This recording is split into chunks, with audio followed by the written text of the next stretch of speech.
ইয়থদের নিয়ে 2 দিনব্যাপী local conference of youth Bangladesh 2025-এর সমাপনী অনুষ্ঠান অনুষ্ঠিত হয়েছে। আজ বিকেলে রাজধানীর মেরুল বাড্ডায় ব্র্যাক বিশ্ববিদ্যালয়ের মাল্টিপারপাস হলে সিক্ত বাংলাদেশের আয়োজনে এই অনুষ্ঠানের আয়োজন করা হয়। এ সময় প্রধান অতিথি ছিলেন ব্র্যাক বিশ্ববিদ্যালয়ের উপাচার্য ডক্টর সৈয়দ ফেরহাত আনোয়ার।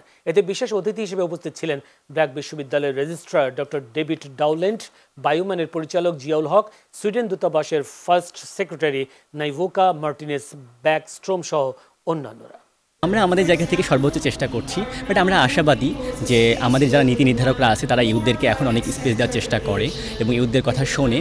এবং আমাদের যে কনফারেন্স চলছে আপনারা জানেন, এখানে আমাদের সরকারি অধিদপ্তর থেকে শুরু করে বিভিন্ন ইউএন এজেন্সি, অ্যাম্বাসি এবং বিভিন্ন আইএনজিও থেকে আমাদের প্রতিনিধিরা আছে। সো তারা আমাদের সাপোর্ট দিচ্ছে এবং আমরা আশা করি যে আমরা যদি এই কনভারসেশন শুরু করি এবং কন্টিনিউ করি এবং সকলের যদি সাপোর্ট পাই আমরা ইনশাল্লাহ হয়তো একদিন আমরা সফল হব আর কি। গত এক বছর ধরে ইয়থরা যে চেষ্টা করেছিল যে এনডিসিতে আসলে ইয়থের ইনভলভমেন্টটা সেটা অলরেডি তারা নিশ্চিত করেছে এবং অলরেডি আমাদের এনডিসিতে একটা সেকশনে দেওয়া হয়েছে ইয়থদের জন্য। সো এক বছর একটা যুদ্ধে তারা তো জয়ী হয়েছে। সো এলকয় থেকে তারা যেটা করছে ইয়থরা, সেটা হচ্ছে যে আমাদের পুরো বাংলাদেশের প্রত্যেকটা জেলাতে যে ভালনারেবিলিটিগুলো আছে, যে রিস্কগুলো আছে এবং সেইগুলোকে উত্তরণের জন্য আমরা যা করতে পারি এবং বিশ্বের কাছে আমাদের যে দাবিগুলো সেগুলো ইয়থরা তুলে নিয়ে আসছে।